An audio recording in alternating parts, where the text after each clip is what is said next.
The following KQED production was produced in high definition.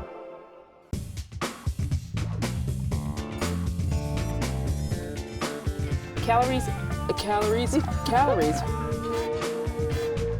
Wow, it rocked my world. It just kind of reminded me of like a boot camp. I don't know what you have, but this is great. It almost felt like sort of country club food to me. Don't touch it. It's hot. I gotta tell you, people are getting me excited with all these dishes. This is crazy.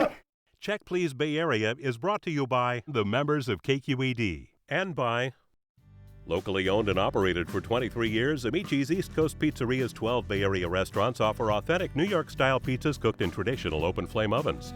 Along with pizzas, Amici's freshly made pastas and salads are also available for delivery to home or business, one order at a time. With many vegetarian, vegan, and gluten-free options, Amici's menu has something everyone can enjoy. Menu and online ordering feature can be found at amicis.com.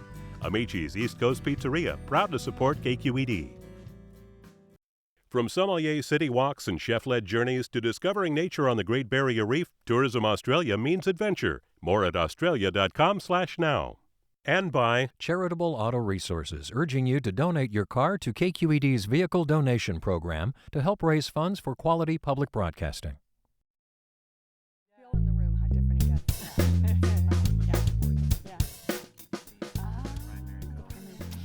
Hi, I'm Leslie Sabraco. Welcome to Check Please Bay Area, the show where regular Bay Area residents review and talk about their favorite restaurants. Now we have 3 guests, and each one recommends one of their favorite spots, and the other 2 go check them out to see what they think. This week, Tom Temprano works for a nonprofit and admits that he's in love with all things soul. Having grown up on the best chicken and waffles in LA, he's finally found a match right here in San Francisco, and he's hooked. And jazz guitarist Terrence Brewer owns his own record label. He appreciates the historic architecture and bay views that surround his pick, but it's the Asian within Asian food that keeps him coming back. But first, sales consultant Stacy Roach parks her car between the Harley-Davidson dealership and a KFC before heading into her eatery for a taste of Italy. With gnocchi to die for, it's perfetto. It's in San Ramon on San Ramon Valley Boulevard, and it's called Incontro Ristorante. My name is Gianni Bartoletti. Our cuisine at Incontro is a mixture of authenticity and creativity. We make the bread every day, and it comes out fresh out of the oven at 5 o'clock. So when people comes in at 5:30, 6 o'clock, they have a nice, fresh, warm bread. Most of the pasta is homemade, usually the long cut. And we try to make everything in the house. Our homemade potato gnocchi are made with the fontina cheese sauce and the truffle essence, and they are just the absolute favorite. I've been here for 3.5 years, and the people that work with me, they started from day one. And I think this can be the secret to a great success when you're working with people that you really respect, and especially with customers that you really love. And I think I found my home here.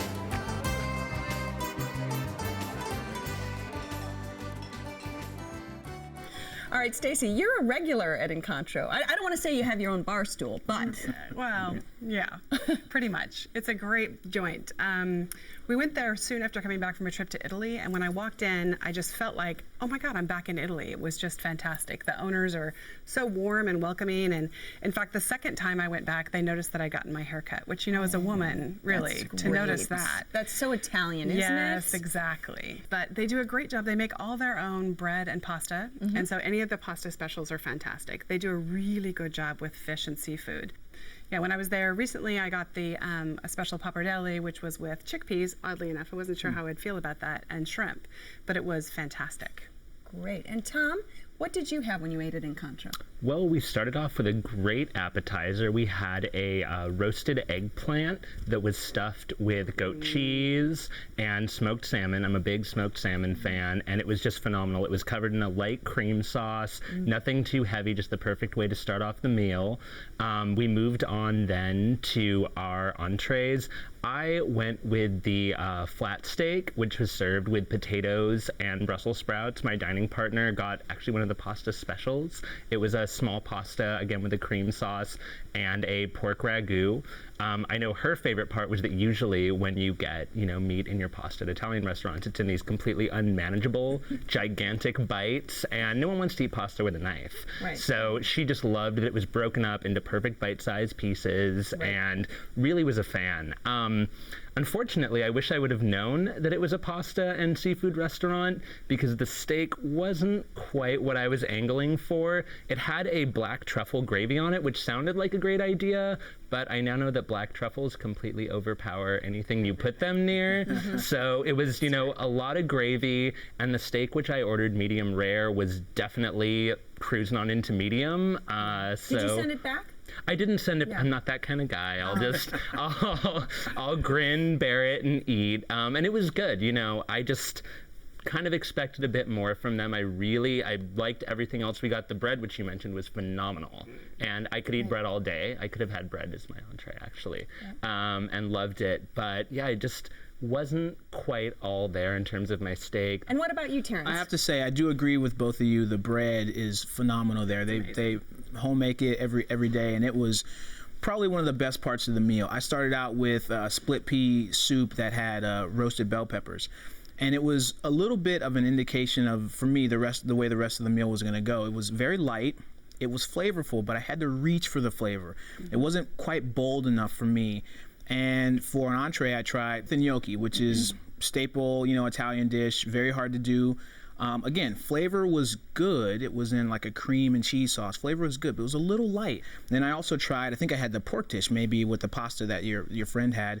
And the pork was really tender, amazingly tender, really good flavor. But again, I felt like I needed to salt it a little bit or pepper it a little bit just to kind of enhance some of the flavor. So in general, pretty good for me, but I needed more. I wanted some more boldness to it. One of the things that I love about Italian cooking is that they take really fresh, really simple ingredients, nothing crazy, and then put it together expertly. And that's what I've always found it in Incontro. So. Yeah, I would agree. It was definitely fresh. I actually had a taste of the salad as well, a rucola salad, and the Parmesan was great. The rucola was fantastic. It had roasted corn in it, which was, again, very good. Light vinaigrette on top of it. Everything was fresh. The pasta was fresh. The pork was very tender and tasty and fresh. Another great thing about the place, too, is that the atmosphere is fantastic there, and the ambiance was really great.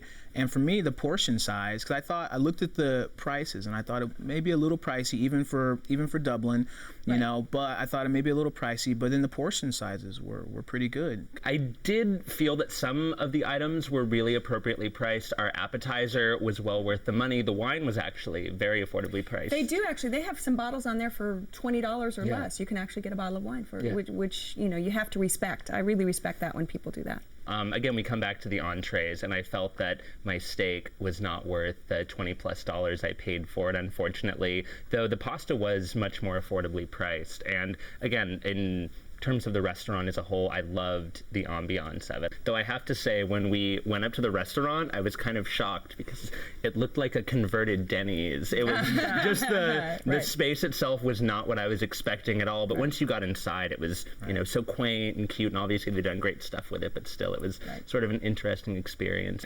So my favorite thing of dessert there is panna cotta, and I love panna cotta, but it's really hard to do panna cotta well. They pair it with these imported cherries that Gianni gets from a special place in Italy that are preserved, that are just, I think, make that dish. All right, Stacy, this is your restaurant, Incontro, so give us a quick summary. Well, I love going to Incontro because you feel like you're in Italy, and whether you've been there one time or 20 times, they treat you like family. And they just do a great job of taking those simple, basic, fresh ingredients and putting them together beautifully. All right, Tom. I would say, again, great atmosphere, wonderful service. It felt like a really authentic Italian restaurant. Just go with the pasta or the fish. Stay away from the steak. Okay, and Terrence? I would say if you're in the East Bay out that direction, you can't make it down to North Beach in San Francisco. A very, very nice substitute for that kind of environment. And I took some of the bread home and had some the next day. It's that good. So for the bread alone, a good place to go if you're in Dublin, San Ramon area. Fantastic. If you would like to try Incontro Ristorante, it's on San Ramon Valley Boulevard in San Ramon. The telephone number is 925-820-6969. It's open for lunch and dinner Tuesday through Friday and dinner on weekends. Reservations are recommended, and the average tab per person without drinks is around $25.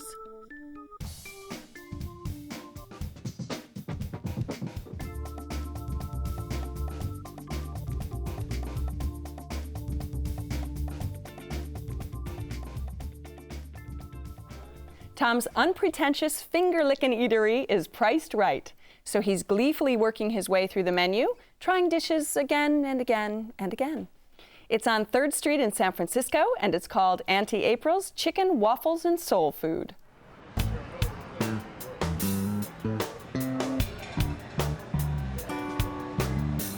I didn't name myself Auntie April's Chicken and Waffles. The customers did that on their own.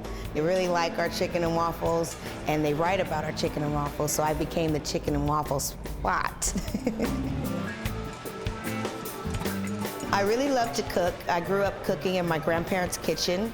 My grandmother is from Texas, and my grandfather is from Louisiana, so I sort of infused both of those styles of cooking to come up with the flavors that you taste today. I'm really delighted to have been able to open a restaurant in my community because there's not very many soul food places around. People can come and relax and enjoy great food, congregate, and have a great experience. Auntie April's is a family-owned restaurant.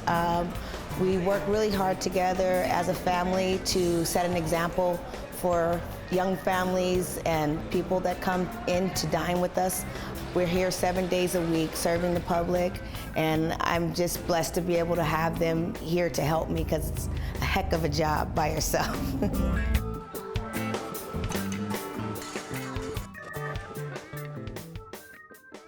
Now, Tom, you are a chicken and waffles specialist, as I understand it, having grown up with Roscoe's in LA. Indeed, indeed. Many a Friday night were spent, underage at a Roscoe's down in LA. So I've had my fair share of experiences. And that's where your soul food roots come in, right? Well, I mean, my dad grew up making great barbecue, but Roscoe's sort of cemented it for me. Right. And actually, you were telling me, Stacey, you went to Roscoe's. I went to Roscoe's just this past weekend. I was down in LA, and I thought, okay, so I've been to Auntie April's, and everybody talks about comparing Auntie April's to Roscoe's, and I thought, I got to check out Roscoe's and see what the real deal is. All right, so what did you think? You know what? I like Auntie April's better. Ah. On both counts, I liked Auntie April's chicken better. And Wow. waffles. Yeah. The Belgian style waffle that she does is fantastic. Phenomenal. Yeah, that was my shock too, because I had no idea there was a chicken and waffles place in San Francisco and just stumbled onto it one day. And It's not easy to find. I mean, it's out in Bayview, and it's not like you're going to just drive by and pop in, probably. I was actually on a Sunday bike ride and just skidded to a stop on the street and popped in and got some chicken and waffles, and blew Roscoe's right out of the water. Now, you're a musician, Terrence, and the chicken and waffles story goes that, in Harlem in the 30s, it was developed, really, this combination of chicken and waffles because the musicians would get off work at 4 or 5 in the morning, and it was too late for dinner and too early for breakfast, right? Absolutely. So you put them together, and you get Sure. chicken and waffles. Absolutely. And what did you think of this? I thought it was good. Going into it, there was the whole it's in the Bayview, but for me, it felt like home. It was this great neighborhood hang. Restaurant was real nice and open and spacious. Everyone was really friendly. I like the Belgian style waffle. Full disclosure, I'm not really as much of a waffle guy. I like pancakes, so I did order a side pancake, and the pancake was fantastic actually. Good to know. So if you're into maybe like thin, crispier waffles, this might not be the place because this it's a is pretty doughy nice, and thick, fluffy Belgian style waffle. The syrup, it wasn't my favorite, but it was still very good. right? And actually what I liked was the hot sauce. It was like the hot sauce comes in this nondescript big red bottle, and I had chicken and waffles, and I just dumped it all over the chicken. It was fantastic. And for me, because I also got a side of yams, right? Sweet potatoes. You were carbo loading for a run there. I was carbo loading. Well, you got to taste it, because actually, interesting, when I first got there, first thing I saw caught my eye was catfish on the menu.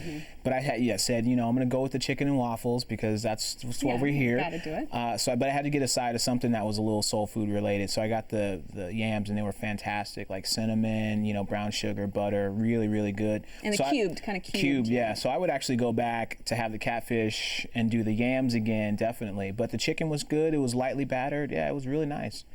Very fun. And what about you? You go again and again. Yeah, So well, I've had all those things actually, except for the pancake, which will happen next time. Yeah, and I actually got the catfish the last time I went. I got the catfish dinner, which came with 2 sides and was something like $11, which is just ridiculous for that much food. And their catfish actually has a cornmeal batter to it that's really light, really delicious. As much as I love soul food, I'm not a fan of grease. And Auntie April's, though they go real heavy on the butter on those waffles. Not light in that regard. butter is but a health food. Didn't you know that? It is. It's a health food. Real It's part of my diet. Yes.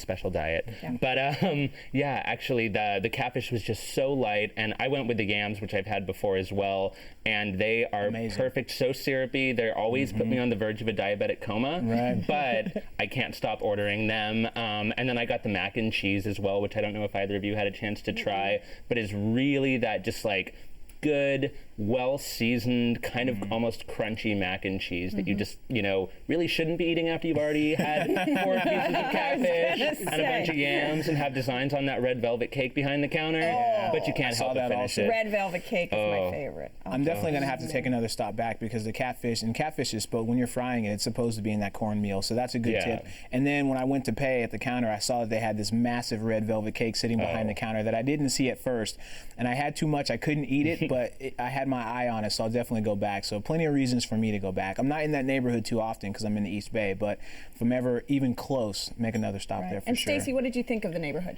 It was fine. I mean, we went, the only thing is when we walked in, I don't know if it's more of a lunch place than a dinner place, but we walked in at 5:30 on a Saturday and there was nobody there. Yeah. And I had 2 teenage boys with me, but we ended up having a great time and had a wonderful meal.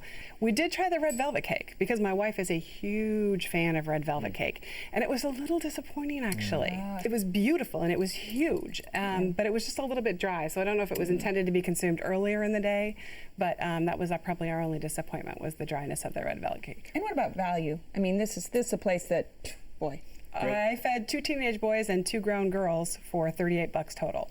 Yeah. Hard to go wrong with that. Great value. But do remember to take your cash with you, because it's a cash-only spot. So. All right, Tom. Auntie April's is your place, so wrap it up for us. Sounds good. Well, Auntie April's, again, as we've all said, is a place to get really good, clean, tasty, affordable soul food in San Francisco. It's in a neighborhood that not a lot of people venture out to, but if you take the time to go there, you certainly won't be disappointed. All right. And Terrence, your thoughts? Good food, good value, lots of things on the menu, soul food-wise, for me to try again, so I would definitely recommend it to people, and I would definitely go back. And Stacy, what about you, Fran? Fantastic chicken and waffles. If you've never tried it, you should go. The lake of butter on the waffles with the syrup mixed in is just a thing of beauty. If you would like to try Auntie April's Chicken, Waffles, and Soul Food, it's on 3rd Street at McKinnon in San Francisco. The telephone number is 415-643-4983. It's open for breakfast, lunch, and dinner every day, with lunch and dinner on Sundays. Reservations are accepted, and the average tab per person without drinks is around $15. Remember, that's cash only.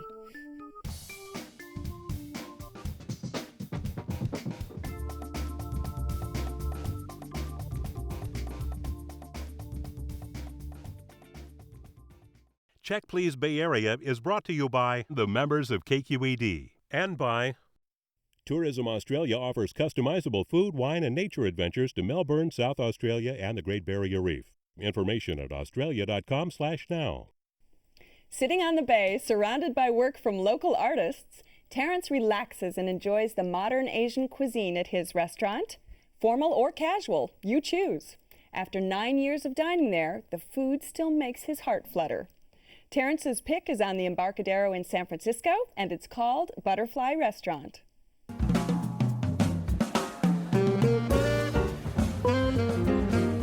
I'm Rob Lamb. I'm the chef here at Butterfly Restaurant on the Embarcadero, San Francisco. I attended culinary school in Hyde Park, New York. I was offered a fellowship position in St. Helena, Napa Valley, and that's where I met my business partner, and we decided to buy Butterfly in 2000. It's a style of food that, really retains its heritage in my background, which is Vietnamese, but using California sustainability, sensibility, seasonal, fresh. Those are the mantras that I stick to with my style of food. The cowboy steak is, my beef eater steak. It's a bone-in ribeye, wood-grilled, sliced, and served over caramelized onions and house-made chorizo. You top it with this nice big knob of foie butter. We have a great happy hour that starts at 4 o'clock. It goes until 7, but then some guests will stick around until 10 o'clock, which is when we bring in a DJ, we take out some tables, and then we encourage our guests to get up and dance. We have a very diverse crowd, very nice crowd. They're here to try out this food and get a great price on it.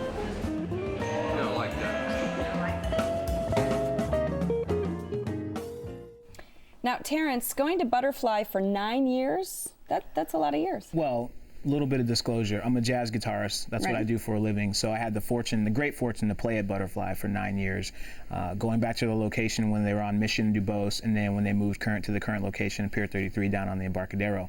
So I got to taste everything on the menu. Yeah. And Butterfly, it really warms my heart. The food is fantastic. The flavors are bold. Everything there is fresh and interesting. It all has a Asian, Pan-Pacific flair to it. They don't like to call themselves fusion. So they don't.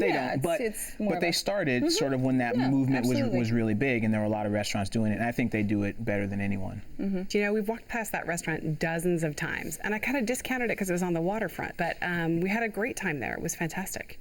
The food was really good. The Asian influences were wonderful, but not overpowering. Right.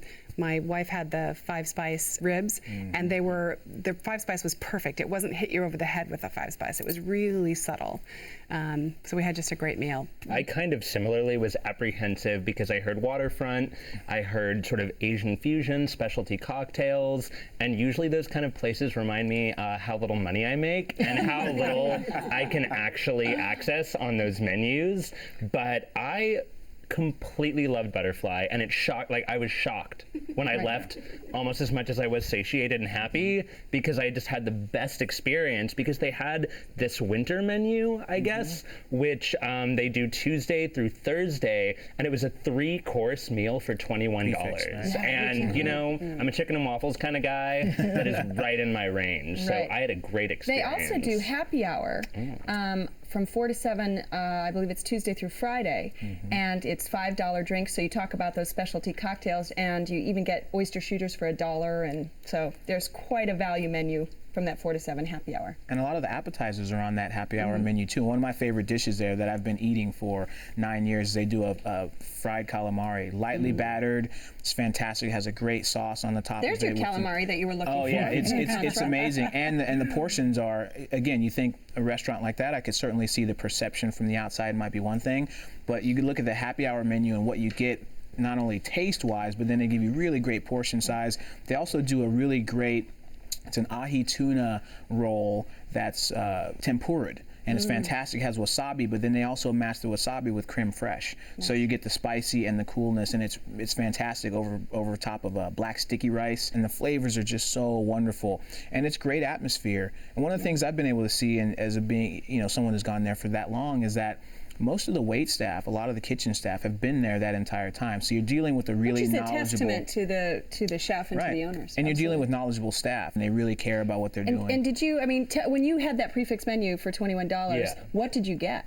Well, I started out, my first course was the roast Kahlua pig in butter lettuce leaves. Kind of their signature. Oh my right. gosh, I love pork, let's be honest. And this was some of the best pork I've ever had. It was sweet, it was tender, and I'm kind of a fan of anything, you know, like pork that you can wrap in a lettuce leaf and feel good about eating. Right. So There's that wee bit of healthiness. Oh, right. it's just like a little outer layer. It's a veneer. Right. And I loved it. And my dinner guest got the shrimp bisque with a puff pastry top that was like this, just huge, delicious puff pastry top. It was really doughy and amazing. My entree was phenomenal. It was the sizzling turmeric snapper, and it came out, actually every dish we got came with the warning of don't touch it. It's hot, like hands off, be careful. But the snapper was phenomenal. It was served with, you know, a lot of vegetables and also cold noodles and herbs, and again, in butter lettuce leaves. So did a lot of eating with my hands, felt good about it. Finished it out with a chocolate torte with coffee ice cream that was, I totally didn't need it at the end. I was so full, already taking half of my entree home, and just like powered through it. It was so good. You had the food hangover. That's what you did. They do banana bread pudding that is out of this world, and they serve it with coconut ice cream, and it has sliced bananas that have sort of like a toffee glaze over the top of them, and it's phenomenal. It's warm, it's tasty, the top is crispy, the inside's real gooey and nice. It's fantastic. And what about the atmosphere, Stacy? So, you know, it is on the water. You've got a view of the bay. And it was lovely. I love the artwork in there. I love the sea urchin lights that they have. It's just, I love the bar. The lights behind the bar are really very cool. So it's a nice audience. All right. This is your restaurant, Butterfly Terrace. So wrap it up for us. Phenomenal value, great food, bold flavors, great atmosphere, great service. Butterfly. All right, Stacy? A great place to go. We enjoyed the food. The food was fantastic, and it was a really good value. All right, and Tom, would you be going back to Butterfly? I'm going to completely go back. Again, a value I did not expect. Service was great. Food was phenomenal. You'll see me there for happy hour next week. If you would like to join Tom at happy hour at Butterfly Restaurant, it's on the Embarcadero at Pier 33 in San Francisco. The telephone number is 415-864-8999. It's open for lunch and dinner Tuesday through Sunday. Reservations are recommended, and the average tab per person without drinks is around $35. So that's it for another show. I want to thank my guests this week, Stacy Roach, Tom Temprano, and Terrence Brewer. Don't forget to visit our website so that you can tell us about your experience at any of the restaurants. You can find photos, recipes, and my notes on the wines I served. Also on the website, you can view this and every show, and there's a link to the KQED Wine Club. So join us next time when 3 new guests will recommend their favorite spots right here on Check Please Bay Area. I'm Leslie Sabraco, and I'll see you then. Cheers. Cheers. Cheers. This show is available in high definition, Comcast On Demand, and via podcast. For additional information on the restaurants featured, to comment, or to apply to be on the show, go to our website at kqed.org/checkplease. Check Please Bay Area is brought to you by the members of KQED and by Amici's East Coast Pizzeria serves up the aromas and tastes of the Northeast's distinctive Italian fare with freshly made pastas, homemade minestrone, and pizzas cooked in brick ovens at their 12 Bay Area locations. Wines from Italy and California served by a professional staff complement the smart, casual restaurants, which are open daily for a quick business lunch or an evening meal out with family and friends. Menu and location information can be found at amicis.com. Amici's East Coast Pizzeria, proud to support KQED Public Broadcasting. Tourism Australia's chef-led journeys and wildlife excursions to Kangaroo Island are for travelers with a passion for food, wine, and adventure. Information at australia.com/now. And by Charitable Auto Resources, urging you to donate your car to KQED's Vehicle Donation Program to help raise funds for quality public broadcasting.